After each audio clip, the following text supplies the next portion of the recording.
uma udecide ukuba umzali uzinqumela nje ukuthi wena ufuna ukuba umzali kufanele wazi ukuthi among the many things that you are going to face, things that are going to stick with you for a very long time, it's this.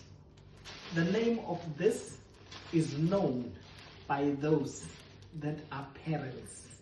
They know the double meaning of this. They know that it is eaten, and they will also know that it is bought. Sihlukene kabili la emhlabeni. Khona abazilo ukuthi uyadliwa kuphela, abangazi ukuthi uyathengwa. Okuba uma nje ke waphela lo uzozwa, it's either bayafona or basend a message, baba ma sicela uphathe lo. Lona mina sengimthenge for the past 26 years ngoba ngadecide ukuba ubaba. Kumbi ukuba ubaba uthi awunayo imali kalo. Ungakwenza konke njengobaba. Udle nabangani bakho koshisa nyama, uhlale emathaveni ophuza utshwala, but uyobe unonembe ezoshiswe ngensimbi. Uma kucelwa lo uhluleke ukumphatha. Lo uyisidingo esidalwa isinqumo sakho sokusithathile sokuthi wena ufuna ukuba umzali. Isinkwa lesi.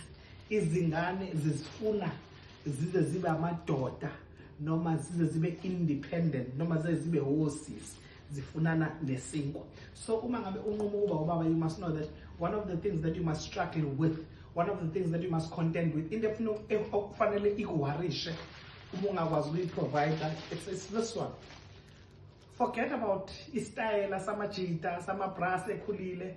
Forget ukuthi wena awukabi nayo Italian gene. Forget ukuthi wena awukabi nalo itebu of some designer who comes from Italy or Spain. Okubalekile nokusemqoka ukuthi uma uthola i-call ukuthi kufuneka lo, uma ufune uze umthole without excuse, ufike naye ekhaya lo uyisidinga.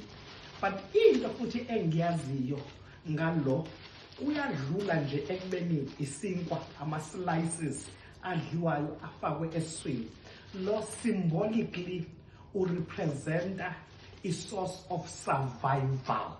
Uma ngabe abantu bethi baya emsebenzini bathi bayofuna isinkwa, umuntu mekhuluma ngomsebenzi uyaye athi isinkwa sami. So isinkwa siyadlula ekubeni ama-slices sibe ama-meals, sibe i-source of survival. Without bread you cannot survive. Ingakho umuntu uma ekhuzwa edlala ngomsebenzi uthi hayibo, musukudlala ngesinkwa sakho, musukulahla isinkwa sakho. Isinkwa indlela esisemqoka ngayo nesibalulekile ngayo. Ingakho nje uhulumeni exempta kwi-tax isinkwa ukuze sibe affordable to everyone. Ingakho iprice yesinkwa istandardiziwe ngoba isinkwa siyisidingo sawonke umuntu. Ukuba ke benginethuba lokudlula ngiyokhuluma ezingeni likamoya noJesu uthi mina ngiyisinkwa ekhuluma nabalandeli bakhe, ekhuluma nabantu abakholwa kuye, ekhuluma namaKristu, ekhuluma nabantu abamthanda uthi ngiyisinkwa esehla sivele ezulwini odla mina akasozana abana phakade. So lona noma ngazube ke baba mfowethu uyahluleka in whatever way, but iqiniseke ukuthi uyazama ukumbathisa isithunzi sakho ukuthi makucelwa lo umfune uze umthole. Awukwazi ukuyi-excuse ukuthi lo awumtholanga kodwa ubhodla utshwala. Awukwazi ukuyi-excuse uthi lo awumtholanga kodwa kade ukhipha imali of someone who is special to you, who is your secret lover, kade umkhiphela imali to do something special for her birthday or whatever occasion there is. Ekubeni uma kucelwa lo uba nenkinga. Yabona ke makucelwa lo nolaka liyavuka kodwa alivuka ulaka liphinde lwehle ufike naye lo.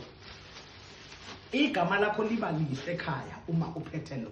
Uyathandwa ekhaya. Isinkwa. Sihlukanisa ke isinkwa abadala nabancane.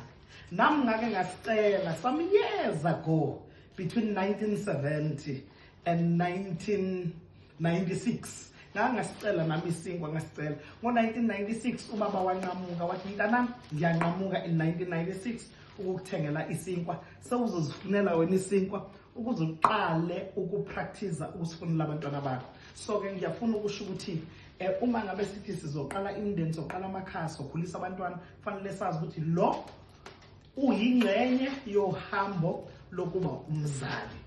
Bread. Ungathi ungangakhohlwa into enzonke oyikhohlwayo, phathela abantwana bakho isinkwa. Uyoba umzali ohlonishwayo uma ikhaya linesinkwa seyingane. Ingane zakho zingakhamisi komakhelwane, zihlale idlala komakhelwane kuze kuhlwe, zifike ekseni kungakavukwa ngoba kuyaziwa ekhaya ukuthi ubaba isinkwa akasiprovide. Ungathi singabazali abaprovide ngoba isinkwa siyisidingo sabantwana bethu, siyisidingo sokuphila. Isinkwa. Bread. Let every man go out and look for bread for his children. God bless.